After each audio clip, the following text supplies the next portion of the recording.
نحمده ونصلي ونسلم على رسوله الكريم أما بعد فأعوذ بالله من الشيطان الرجيم بسم الله الرحمن الرحيم إن الله يأمر بالعدل والإحسان وإيتاء ذي القربى وينهى عن الفحشاء والمنكر والبغي يعظكم لعلكم تذكرون صدق الله العظيم. یہ سورہ نحل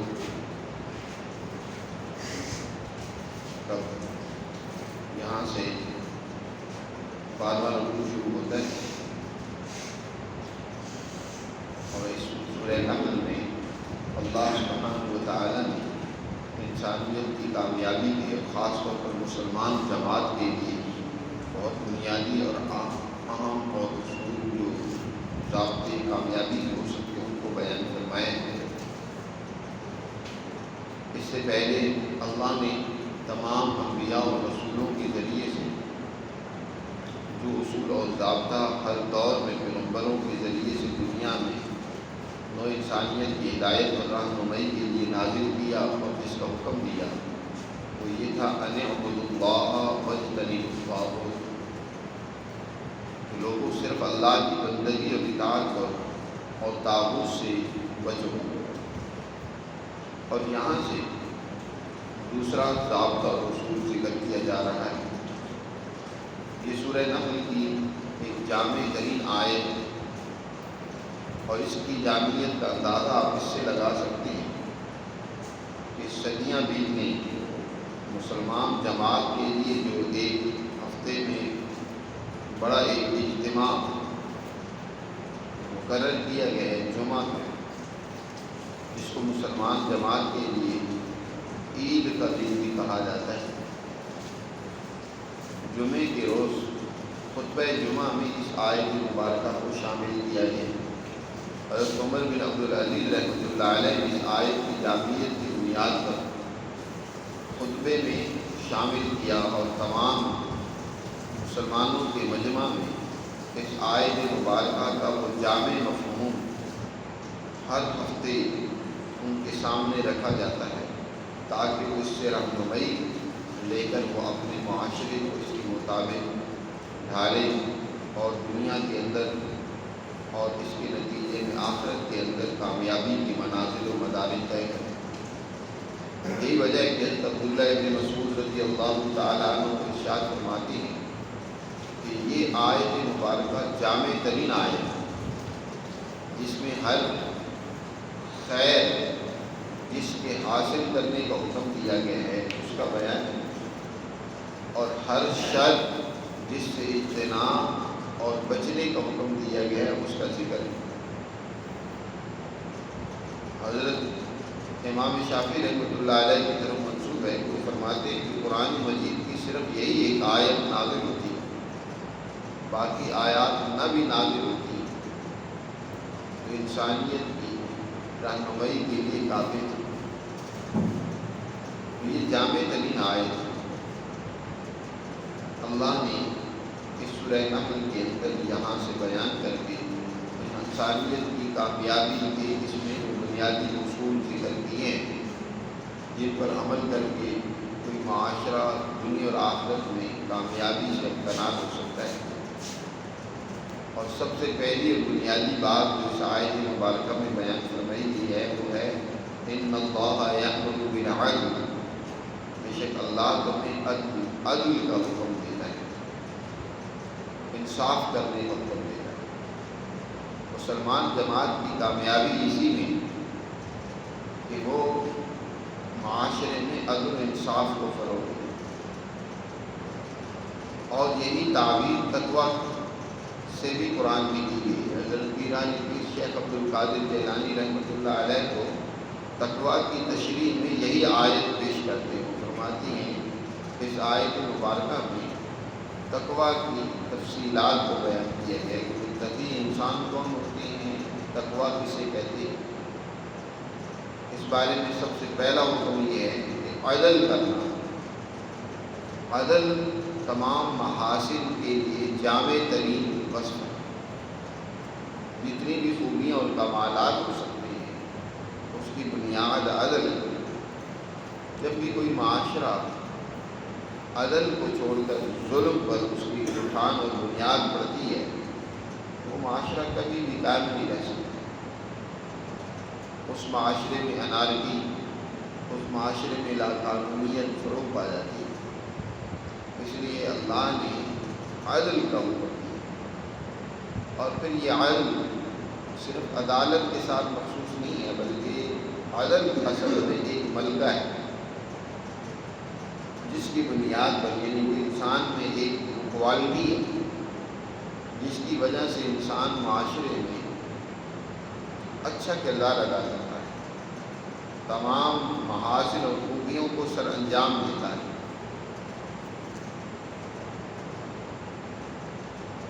اور عدل میانہ روی کے معنی میں بھی استعمال ہوتا ہے۔ ہر معاملے میں انسان میانہ روی اختیار کرے۔ کسی کام کے دو پہلو ہوتے ہیں، ایک افراد کا کہ انسان اس میں غلو سے کام لے، اور دوسرا تفریق کا کہ انسان اس کی بالکل پرواہ ہی نہ کرے، کمی کر دے۔ اللہ سبحانہ و تعالی ہمیشہ عدل کا یعنی میانہ روی کا حکم دیتے ہیں۔ جیسے حضور نے ارشاد فرمایا دوسری جگہ پر، الاقتصاد فی النفقۃ نصف المعیشہ، خرچ کرنے میں بھی انسان میانہ روی سے کام لے، سمجھو کہ اس نے آدھی آمدن حاصل کر لی، نہ تو زیادہ فضول خرچی میں چلا جائے، نہ ہی بالکل کنجوسی سے کام لے کہ جہاں خرچ کرنے کی ضرورت ہے وہاں بھی خرچ نہ کرے۔ عدل، اقتصاد، میانہ روی اختیار کرے۔ اسی طرح عقائد میں، اعمال میں، عبادات میں، زندگی کے ہر شعبے میں عدل سے کام لے، میانہ روی سے کام لے۔ عدل اپنے اصطلاحی معنی کے اعتبار سے یعنی انصاف کرنا معاشرے میں، اور اسی طرح لغوی معنی یعنی میانہ روی اختیار کرنا۔ دونوں معنی کے حوالے سے یہاں اس کا حکم دیا گیا ہے کہ اللہ تمہیں عدل کا حکم دیتا ہے، انصاف کرنے کا، میانہ روی اختیار کرنے کا۔ اس کے بعد دوسری بات جس کا حکم دیا احسان، دوسروں کے ساتھ بھلائی کرنا، اچھائی کرنا۔ ایک تو یہ ہے کہ انسان صرف یہی نہیں ہے کہ اچھی بات انسان اس کا واعظ کہے، اچھی بات کا حکم دے، بلکہ دوسروں کے ساتھ اچھائی کرے۔ صرف یہی نہیں ہے کہ مثلاً انسان معاشرے میں کسی جرم کا ارتکاب نہ کرے، بغض عداوت نہ رکھے، بلکہ یہ کہ انسان معاشرے میں دوسروں کے ساتھ بھلائی کا کام کرے، اچھا برتاؤ کرے۔ احسان، بھلائی کرنے کا اللہ کو حکم دیتا ہے۔ حضور نبی کریم صلی اللہ علیہ وسلم نے جیسے کہ ارشاد فرمایا، صل من قطعک واعف عمن ظلمک واحسن الی من اساء الیک۔ اسی احسن سے احسان فرمایا، جو تم سے توڑے تم اس سے بھی جوڑو، واعف عمن ظلمک، اور جو تمہارے ساتھ زیادتی کرے تو اس سے درگزر سے کام لو، اور جو تمہارے ساتھ برائی کرتا ہے تم اس کے ساتھ بھی کیا کرو، اچھائی کرو، احسان سے پیش آؤ۔ ایک تو یہ ہے کہ تم کسی کے ساتھ برائی نہ کرو، برا برتاؤ نہ کرو۔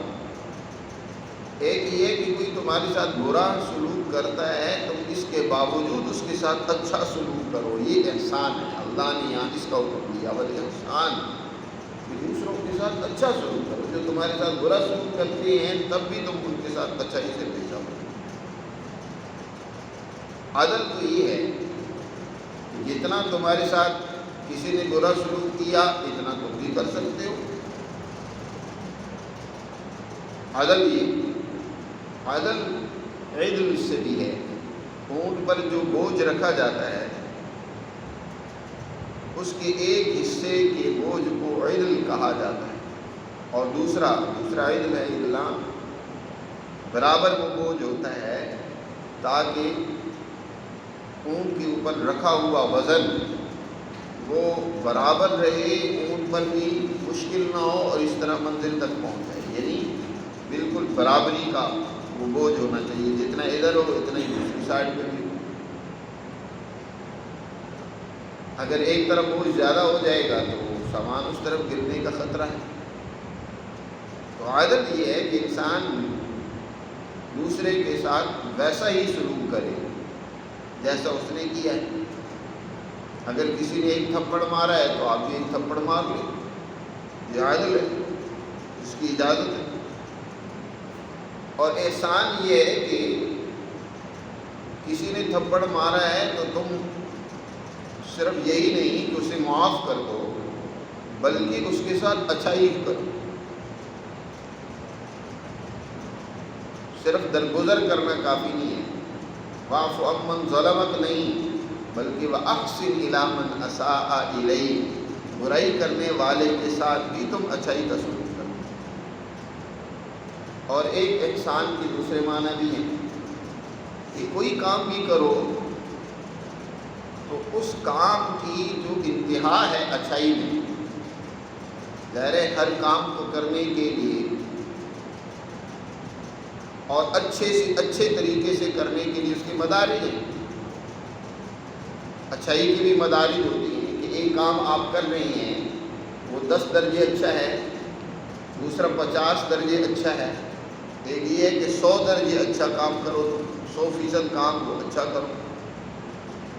مثلا عبادت ہے، ایک عبادت تو یہ ہے کہ آپ نے عبادت کر لی، نماز پڑھنی ہے نماز پڑھ لی، اچھی بات ہے، اور ایک یہ ہے کہ نماز میں آپ یکسوئی کی، دھیان تھا، پوری توجہ تھی، اور پھر وہ بھی درجہ بدرجہ، کسی کی ایک رکعت میں توجہ رہی، دوسری رکعت میں توجہ زائل ہو گئی، اور کوئی ہے کہ اس کی ہر ایک رکعت میں پوری توجہ رہی، کوئی ایسا ہے کہ اس کا ایک ایک لفظ پورے دھیان اور توجہ سے ادا ہوا، ہر عمل پوری یکسوئی سے اس نے ادا کیا۔ نبی کریم صلی اللہ علیہ وسلم سے احسان کے بارے میں سوال کیا گیا، مل احسان، عبادت میں احسان کیا ہے؟ تو آپ صلی اللہ علیہ وسلم نے ارشاد فرمایا، ان تعبد اللہ کأنک تراہ، تم اللہ کی یوں عبادت کرو جیسے تم اللہ کو دیکھ رہے ہو، اس طریقے سے اللہ کی عبادت کرو کہ تم اللہ کے سامنے کھڑے ہو اور تم اللہ کو دیکھ رہے ہو، اور کسی کو اگر یہ درجہ اور مقام حاصل نہ ہو، فرمایا فَإِن لَمْ تَكُنْ تَرَاهُ فَإِنَّهُ يَرَاكَ، اگر یہ نہیں درجہ کسی کو حاصل تو کم از کم اسے یہ یقین ہونا چاہیے کہ بے شک اس کا رب اسے دیکھ رہا ہے، اور اصل دیکھنا تو مالک کا ہی معتبر ہے۔ اس یقین کے ساتھ تم عبادت کرو گے، کوئی کام کرو گے کہ میرا رب مجھے دیکھ رہا ہے، تو یقیناً اس کام کو اچھے انداز سے کرنے کی کوشش کرو۔ یہ احسان، ہر وقت تم اپنے آپ کو اپنے مالک کی نظر میں سمجھو کہ میرا مالک مجھے دیکھ رہا ہے، فَإِنَّ مَوْلَاكَ يَرَاكَ حَيْثُ نَهَاكَ، بے شک تمہارا مولا اور رب تمہیں وہاں بھی دیکھ رہا ہوتا ہے جہاں سے اس نے تمہیں منع کیا کہ یہ نہیں کرنا۔ تو دوسرا احسان کا حکم دیا۔ پھر اس کے بعد یہ احسان تو ہر ایک کے ساتھ ہونا چاہیے، ہر انسان کے ساتھ ہونا چاہیے، لیکن اس انسان کے ساتھ کچھ رشتے بھی وابستہ ہیں۔ دین اسلام نے اس حوالے سے درجہ بندی کی ہے، اچھا سلوک تو ہر ایک کے ساتھ کرو، لیکن خاص طور پر وَإِيتَاءِ ذِي الْقُرْبَىٰ، جو تمہارے قرابت دار ہیں، جن کے ساتھ تمہارا نسب کا کوئی رشتہ ہے، قرابت داری ہے، ان کو دو، ان پر خرچ کرو، ان کے ساتھ تمہارا زیادہ حسن سلوک ہونا چاہیے، اچھا برتاؤ ہونا چاہیے۔ ماں باپ ہے کے اوپر شریعت نے اولاد پر خرچ کرنا فرض کر دیا۔ اولادیں تو ماں باپ جب ان کی ضرورت محسوس کرے، ان کی خدمت کی ضرورت انہیں ہو، اس وقت اولاد اپنے ماں باپ کی خدمت کرے خاص طور پر۔ اسی طرح درجہ بدرجہ جو رشتہ دار ہیں، دین اسلام چاہتا اصل میں یہ ہے کہ دنیا میں لوگ ایک خاندان کی طرح زندگی بسر کریں۔ خاندان میں ایک دوسرے کے دکھ درد کو جیسے بٹھایا جاتا ہے، مشکلات میں ایک دوسرے کے ساتھ تعاون کیا جاتا ہے، جس سے اصل معاشرت وجود میں آتی ہے۔ معاشرت اصل میں تعاون باہمی سے ہی وجود میں آتی ہے، جہاں ایک فرد دوسرے فرد سے تعاون کر رہا ہوتا ہے۔ یہ مالی اشتراک اور اسی طرح دیگر امور میں اشتراک، ایک دوسرے کے ساتھ ان کے کاموں میں شریک ہونا، یہی ایتاء ذی القربیٰ ہے۔ قرابت والوں پر خرچ کرنا، ان کو دینا، ان کی ضرورتوں کے میں کام آنا، تو اللہ نے اس کا خاص طور پر یہ حکم دیا۔ یہ تین بنیادی باتیں ہیں جن کا اللہ نے حکم دیا، اور تینی باتوں سے اللہ نے منع بھی کیا ہے۔ وَيَنْهَا عَنِ الْفَحْشَاءِ وَالْمُنْكَرِ وَالْبَغْيِ، اور اللہ تمہیں روکتا ہے فحشاء سے، فحش، بے حیائی کے کام، برے کام جن کو انسان عام طور پر چھپ کر کرتا ہے۔ زنا ہو گیا، اور اس طرح بددیانتی ہو گئی، کھلے عام انسان اس کو نہیں کرتا۔ یا فحش، ہر معاہدے کی خلاف ورزی کو بھی کہتے ہیں فحش، معاہدات کو توڑ دینا، کیونکہ ہر سماج اور سوسائٹی کچھ معاہدات میں جڑی ہوئی ہوتی ہے۔ وہ چاہے معاہدہ نکاح کی صورت میں میاں بیوی کے درمیان معاہدہ ہو، یا اسی طرح اولاد اور ماں باپ کے درمیان معاہدہ ہو۔ یہ بھی معاہدہ ہوتا ہے کہ ماں باپ اور اولاد کے درمیان میں شفقت اور مہربانی اور محبت کا معاہدہ ہے، یا حکمران اور رعایا کے درمیان میں بھی ایک معاہدہ ہوتا ہے کہ حکمران کی اطاعت کی جائے، اور حکمران پر لازم ہے کہ وہ اپنی رعایا کے لیے اپنا سب کچھ قربان کر دے، ان کی بہتری کے لیے ہر ممکنہ کوشش کرے۔ تو جو لوگ ان معاہدات کو توڑتے ہیں وہ در حقیقت فحش کا ارتکاب کرتے ہیں۔ تو اللہ نے اس سے منع فرمایا، فحشاء سے، والمنکر، اور اسی طرح منکر اس کی ضد آتی ہے معروف۔ اللہ معروف کا حکم دیتے ہیں، منکر سے روکتے ہیں۔ منکر انکار سے ہے، جس کی برائی بر زبان عام ہو، جس کی خرابی کو سب لوگ جانتے اور پہچانتے ہیں۔ عام، کھلے عام کسی برائی کا ارتکاب کرنا، اور اس کو لوگ برا سمجھ رہے ہیں، یہ منکر ہے۔ جیسے معروف اس اچھے کام کو کہتے ہیں جو جانا پہچانا ہوتا ہے، ہر آدمی اس کی تعریف کرتا ہے، اس کو سمجھتا ہے۔ جیسے سچائی ہے، یہ معروف ہے، ہر انسان جانتا ہے کہ سچ بولنا کتنی اچھی بات ہے۔ جھوٹ بولنا یہ منکر ہے۔ کوئی بھی ہے، چاہے کافر ہے، وہ جھوٹ بولنے کو درست قرار نہیں دیتا، سچ بولنے کو ہی درست قرار دیتا ہے۔ تو اللہ منکرات سے تمہیں منع کرتا ہے کہ وہ خرابیاں جو برزبان عام ہیں ان سے بھی بچو۔ اور والبغی، دوسرے پر ظلم کرنا، زیادتی کرنا، حد سے تجاوز کرنا، اس سے منع کرنا ہے۔ یعظکم لعلکم تذکرون، دیکھو اللہ تمہیں نصیحت کرتا ہے، ان باتوں کا تمہیں واعظ کہتا ہے کہ یہ کام کرو، تین کام کرو، اور تین کاموں سے اپنے آپ کو بچاؤ۔ لعلکم تذکرون، تاکہ تم اس طریقے سے نصیحت حاصل کرو اور کامیاب ہو جاؤ۔